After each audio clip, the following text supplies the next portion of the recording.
చిన్న చిటికలో చెప్పేస్తా ఫ్రెండ్స్. ముందుగా శ్రీకృష్ణాష్టమి శుభాకాంక్షలు. మనం శ్రీకృష్ణుని పాదాలు ఆయన జన్మాష్టమి రోజు వేస్తుంటాము. అవి ఈజీగా ఎలా వేయాలో చూపిస్తాను ఫ్రెండ్స్. ఈ వీడియోలో చూపిస్తున్న విధంగా ముందుగా గంధము కలుపుకొని అందులో మన పిడికిలి ముంచి అచ్చులు వేయాలి ఫ్రెండ్స్. దానిపైన 5 వేళ్ళ గుర్తులు పెట్టాలి.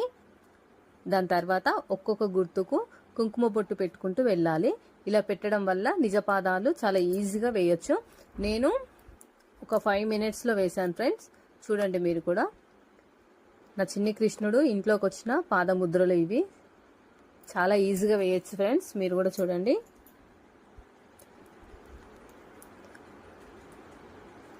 నా శ్రీకృష్ణుడు కొలువైన ఈరోజు మీరు కూడా చూసి సంతోషించండి. Thank you for watching. Bye bye.